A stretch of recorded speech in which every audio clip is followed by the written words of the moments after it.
Kelly, the president, he broke that news this morning on Fox and Friends. The FBI Director Kash Patel, he had a special message for Kirk at the end of today's news conference. Kelly, talk about the administration's relationship with Kirk and the president's unique involvement with this investigation. Well, first and foremost, good evening to you, Jenna. Look, this is something that the president is really concerned about. He's heartbroken over the loss of someone who was very close to him. Charlie Kirk meant a lot to the president. He was like a family member. He is responsible, the president says, for galvanizing votes for him amongst so many young college-age students throughout America. He wanted to say that no one had an effect on young people like Charlie Kirk did, that it became a movement. And he's never seen young people or any group go to one person like they did to Charlie. The president even describing what it was like the moment he heard of Kirk's murder. He was working on the plans for building the entertainment complex here at the White House, and they said, Charlie Kirk is dead, his aides. And he says he didn't know what it meant or what was going on. He says, what do you mean, dead? And then when he was told what was going on, he told everyone to get out of the room, to just go. And the president looked at everything and just actually took that in. And he's expressing it now, his regret and his remorse and the fact that he is going to attend the funeral. Yeah, it is a surreal thing to think Charlie Kirk is gone. Nathan, you know, we're hearing from lawmakers who say they feel like sitting ducks, not just lawmakers, but anyone who's well known and in the political sphere, maybe has a podcast or a show. What is the temperature, though, on Capitol Hill, and what's being done to bring any sense of calm, Nathan?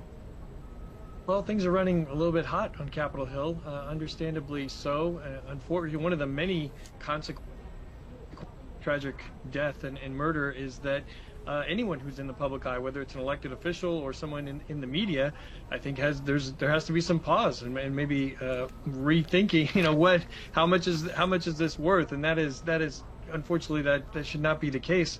And on Capitol Hill, things are, I think some Democrats have, or most Democrats have tried to, you know, express some sympathy and talk about toning down the rhetoric. Republicans will say, well, that's disingenuous, and a lot of Republicans blame Democrats for how we got to this point, and so that just ratchets up the intensity. It makes it even more personal, and it is, I think, hard right now to bring calm. The thing that might be bringing a little bit of calm is that the alleged shooter doesn't fit neatly into the boxes that I think some Republicans thought he would fit into, and so that is maybe causing some people to kind of rethink what does this all mean. Yeah. You know, one of the casings they were saying did say, hey, fascist, catch. You know, we hear a lot of rhetoric, Kelly, about this administration and its supporters being Nazis, being fascists, this, that, and the other. Do you think we'll see that rhetoric toned down?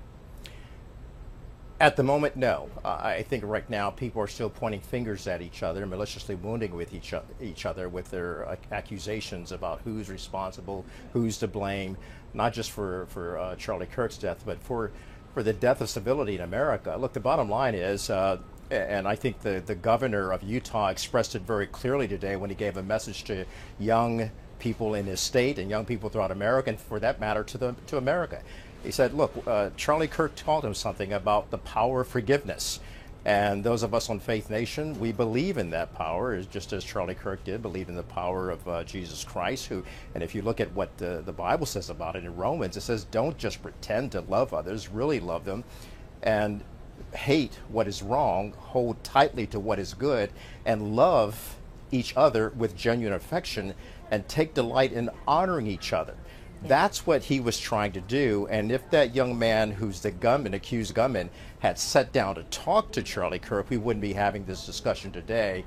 We would have a discussion that would lead to perhaps more dialogue and more civility to be able to actually bring these two opposite poles together to find some common ground. Yeah, and I think that's the hope, Nathan, that things can get better from here. Today, the governor of Utah called this a watershed moment. He said he's not sure which way this will go, if things will get better from here or if they'll go in the other direction, down a much darker course. How do you see it, Nathan?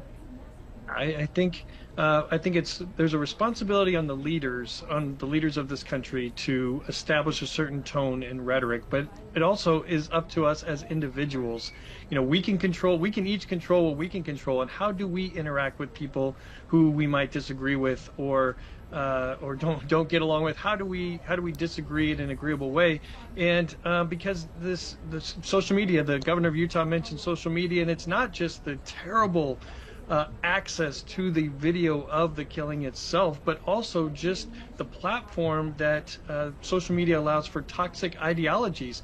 What we're learning about the alleged shooter is that it looks like he was deeply in the gaming, in the gaming world, and learning different ideologies that led him to this point. And so we have to have this broader discussion, and I agree with Kelly, just coming up with a basic humanity and love for other people, whether we are like them, is really important. Yeah, treating people like people, and like they are loved by God and created by Him. Kelly, if you want to weigh in there too, do things get better or worse from here? Well, I think from here it goes back to what Nathan and I have just been trying to express to America, and that is never pay back hate for hate. Only love can conquer hate, and do things in such a way that everyone can see you are honorable. Do what that you can to live in peace with everyone, and don't let evil conquer you, but conquer evil by doing good. And we can start right now. Right now. Yeah, that's a good word. All right, Nathan and Kelly, Nathan, we'll say goodbye to you here. We appreciate you coming on this Friday.